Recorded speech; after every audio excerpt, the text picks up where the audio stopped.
Well, the Missouri women's basketball team just dropped a really disappointing game in the first round of the tournament to Arkansas. Did the Tigers just cut their noses off to spite their faces? I'd argue that they kind of did. And also, well, I've just started delving a little more deeply into the college basketball landscape. Who could Missouri be looking at if they are potentially firing Konzo Martin? Well, all this and more right now on Locked On Mizzou.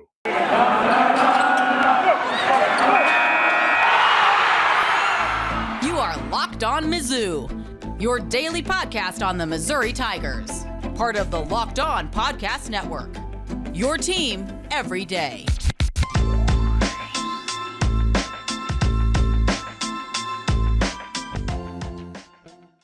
Hey, all you true sons and daughters, I'm John Miller, your Mizzou mafioso and the central scrutinizer of Missouri Tigers football and basketball, and thanks for making this your first listen. And, well, I gotta say, I'm disappointed. I'm deeply disappointed in what just happened down in Nashville, the first round of the SEC tournament. If Asia Blackwell was eligible to play in that basketball game, if you as the head coach, Robin Pinchton, if you thought that she was good to go as far as being able to play in terms of the rules, all that stuff, in your mind, she'd done everything she needed to do, well, then by God, just play her. Either play her or don't, because just playing her a few minutes here and there, she didn't check into the ball game until the second quarter. She didn't play at all in the overtime period where Missouri was thoroughly dominated, frankly, by Arkansas this afternoon. What was the point of that? Was that trying to prove a point in a must-win ball game that you may well have needed to make the NCAA tournament? Now, hopefully the Tigers are still on the right side of the bubble, but of course, now you leave yourself vulnerable to mid-major upsets, of course, in the conference tournaments where maybe an obvious team that's going to get an at-large bid either way. Well, now, if that team gets upset, there's an automatic qualifier. Well, that's just one less at-large bid out there for the big major conference teams like Missouri. Unfortunately, they've really put themselves on the edge here to me, and I just don't understand why. If once again, if you're going to play Asia Blackwell, then just play her. And it was very obvious that they needed her offense because other than Haley Troop and other than the occasional Asia Blackwell play that she made, Missouri got absolutely nothing done offensively. In fact, really, that was not a pretty basketball game by any stretch of the imagination. Neither team could make a shot seemingly within 5 to 6 feet of the basket. And, just Blackwell's rebounding ability alone immediately made a difference. You saw her just sky over multiple defenders at one point with a strong putback, really strong putback that got the Missouri bench really excited. I know that. So to me, I don't know how Robin Pinchton, if they end up not making the tournament, I'd be questioning myself all off season. I can promise you that. Now, putting the Blackwell situation aside and just analyzing what actually took place on the floor, really Missouri, for as bad as they were offensively for most of the game, outside of Haley Troop and a couple moments here and there from some other players, I thought transition defense was really maybe their biggest bugaboo because there was multiple times in that game where, again, in transition, they just had trouble picking up all five gals on the court, and especially Amber Ramirez in the second half. To me, just letting her get open at all from the three-point line is just a mistake. You've got to find her in transition. You've got to run her off that three-point line in the half court. Make her prove that she can put the ball on the court and finish oversized, because obviously she's not the biggest gal in the world. And, also just a more little things defensively. Why would you ever go under the screen on her is beyond my ability to understand either. Frankly, I would never go under the screen on most smallish guards at the women's college basketball level, and Haley Frank included. Well, sorry, not Haley Frank, but Lauren Hansen, excuse me. I've got my Missouri players mixed up there for a second. Excuse me. No, Lauren Hansen, same deal. For as good of a ball handler as she is, as good of a shooter as she is, more importantly, I'd be much more worried about her stepping back, knocking down shots than I am about a relatively short player coming inside and finishing in the paint oversized. That's just me. And also, there was one sequence where Missouri allowed, again, an easy open 3-point shot when there's a double team off of a shooter to double team a player with her back to the basket. LaDasia Williams from Missouri is actually an exception to this, but most players at this level are not great with their back to the basket. In fact, that's true at the men's college level these days, too. Not nearly as many players can play with their back to the basket as was true 10, 20 years ago. That's for sure. So to me, you've got to force those players to do things that they're not comfortable with. And one thing that college women can do every bit as well as college men is knock down open jump shots. So the last thing you want to do is give up those easy opportunities. And Amber Ramirez made Missouri pay on multiple occasions in both the half court and in transition. And I thought that's really where they ultimately probably lost the game, at least in regulation. And speaking of the end of regulation, I did find it a little amusing that the Arkansas player just absolutely crashed into Haley Frank on that last second shot attempt. She was the help defender attempting to take a charge there. I'm telling you, 98% of the time, that's a charge. But somehow with the game on the line, well, hey, let them play, I guess. I'll never understand that. Frankly, if you want to let them play like that all game and swallow your whistle on charging violations, well, basketball would probably be a lot more fun to watch. But if it's a foul for the first 39 minutes of the game, it's got to be a foul in the last minute too, certainly in the last 5 seconds. So that's one thing I'll say too. And also, Sophie Cunningham, I noticed, chimed in a little bit on Twitter. She wasn't very happy with that cheap double technical on both Lauren Hansen and the player for Arkansas as well. Sophie said, let women play. Stop calling weak ass techs because women show emotion, period. Hey, I'm with you there, Sophie. She's definitely speaking her book, though, as we like to say in the stock game. Sophie, certainly not afraid to show a little emotion on the basketball court. And coming up on the show, I've already mentioned one name the past week or so I would be interested in if Missouri is shopping for a new head men's basketball coach this offseason. Well, let's delve even more deeply. Let's get into some more potential names as well. But first, let's talk about Run Your Pool. And with Selection Sunday less than 2 weeks away, that means you need to start thinking right now about where you want to host your brackets. Well, do you want the usual or do you want the best? Well, from our experience, if you want the best, it's runyourpool.com. Along with your standard brackets, they've got Survivor type pools, all different types of selections, and you have options to edit your scoring even further down from there, offering you intel and picks, the type of stuff you're not going to find on ESPN or CBS. So obviously, we're huge believers in Run Your Pool because, again, that's where we run our brackets contest. So if you want to join us at runyourpool.com/lockedon, do so. And while you're there, create your own pool for your families, your friends, your coworkers, whatever it might be, and enter the promo code Pure Madness at checkout for $10 off your custom pool. All the details will be available there. That's runyourpool.com/lockedon for your chance to win a cash prize. And we will look forward to competing with you there. Thanks again for making Locked On Mizzou your first listen every day. Check out Locked On Bracket Breakdown March 14th right here on the Locked On Mizzou feed and on our YouTube channel. College basketball experts Chris Gordy, Andy Patton, and betting expert Lee Sterling give you in-depth breakdowns on every matchup. You're definitely going to want to check that out. I know I'm going to be listening for sure. And you know what? If you've been listening to me, you will know that Sean Miller, yes, no relation to me, of course, Sean Miller, former head coach at the University of Arizona, is somebody that I think Missouri should absolutely consider. And my main point here is that, hey, I'm not saying it's Sean Miller or bust by any stretch of the imagination. I just think this idea that, well, Missouri would never hire a coach like that. Well, why the heck not? That's my question. Because if you really look at Sean Miller objectively, well, yes, all of this NCAA tournament infraction uncertainty, and I say uncertainty because the NCAA is yet to rule on any of this stuff. So, yes, there is a bit of a black cloud still hanging over Sean Miller. But here's the thing.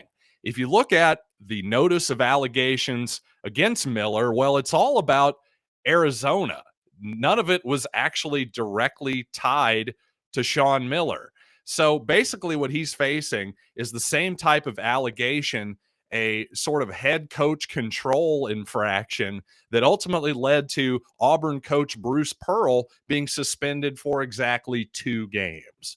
So again, if that's your risk, if 2 games, maybe, I don't know, 6, 7 games, if that's your big risk, I'm just saying if you're Missouri, hold your nose a little bit and keep in mind that our basketball program has really taken a huge stumble the last decade or so. So to me, if that's your big worry, especially in a world where name, image, and likeness is fine. Again, Will Wade and Bill Self are still on the sidelines. Okay, again, enough with Sean Miller. I've already made my case for him, but again, that's the main point, and I just wanted to give a little bit more context there. But speaking of Millers, hey, another fantastic Miller possibly, well, is actually his brother, Archie Miller, perhaps another person that Missouri should consider. And certainly I think he's only 43 years old, right? Still a very young man by college basketball coaching standards, quite young. Well, here's the deal. While I think he would certainly be possibly interested to coming to a place like Missouri, there is one potential stumbling block, and that's that he's still getting paid pretty well by his former employer, the Indiana Hoosiers. And if you want to say, well, if he couldn't make it at work at Missouri, or excuse me, if he couldn't make it work at Indiana, why could he make it work in Missouri? Fair question, but at the same time, hardly anybody's been able to make it work at Indiana. That's a really tough job. But anyway, that's one name to keep in mind. But somebody who's probably even more interesting to me is somebody at the mid-major level, and that's Dennis Gates, the current head coach at Cleveland State University. Another young guy, just 42 years old. He was actually a hot name on the whole coaching carousel last season, decided to stay at Cleveland State. Well, guess what? He's got him winning the Horizon League, Cleveland State, that is, once again. Before Gates came along, Cleveland State had very little history in the NCAA tournament, but now they've made it 3 years in a row now, I believe, or they would have made it in 2020. Let's put it that way. Definitely seems like the type of guy who is ready to take the next step in his coaching career, for sure. And by the way, in other head coaching news around the country, there had already been some rumors swirling that perhaps Maryland would come calling for Iona coach Rick Pitino. Well, Maryland, along with Pitino's former Louisville, probably the 2 biggest jobs open right now. Pitino saying he's staying with Iona. Can we believe Rick Pitino? Well, that's up for debate. But so far, at least, obviously you can't see Pitino coming to Louisville. If he's not interested in Maryland, I just don't even think he's worth talking about if you're a Missouri fan at this point. He's also on the higher end of the age range for sure. I believe he's pushing 70 years old, if not past that particular event horizon. But you know what? Also, Ben Howland, also a guy Missouri formerly interested in around the Kim Anderson era. Sounds like he might be hanging it up at Mississippi State at the age of 64. One way or the other, there's the sort of scuttlebutt is that Howland might be done with the Bulldogs. So could be one other opening at least, along with Georgia, possibly Missouri. Who knows, maybe Vanderbilt if Jerry Stackhouse wants to move on and do something else. But otherwise, I'm not sure there's going to be a lot of coaches moving on in the SEC this offseason. And I've got some more names for you on a potential Missouri basketball coaching search, including the top assistant from the defending national champions. But first, football season is over. But of course, the NBA and college hoops is under their way, full steam ahead. March Madness is on its way. We got the conference tournaments coming. Hey, I don't know about you. I like to check out some conference tournament odds too. Well, the best place to get it all is at betonline.net, the number one spot for all your sports betting needs, and also a great spot for sports scores, podcasts, news, all off season at betonline.net. And of course, not just basketball, betonline.net is your source for hockey, boxing, UFC, Olympic sports, entertainment. Heck, they even have WrestleMania odds most seasons. So be on the lookout for that if you're a pro wrestling fan like myself. So head to betonline.net today, where the game starts.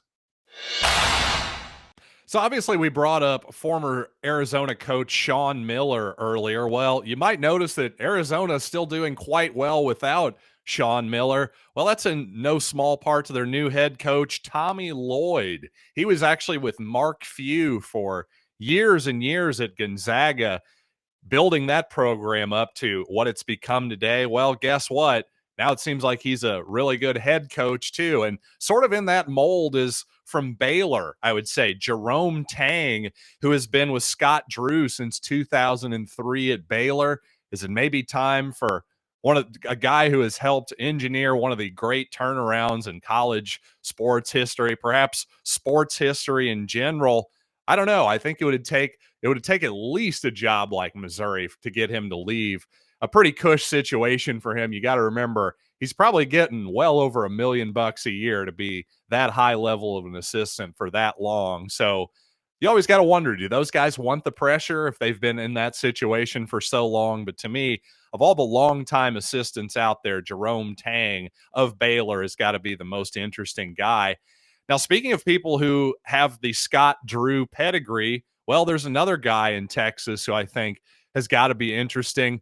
45-year-old Grant McCasland, the head coach of North Texas.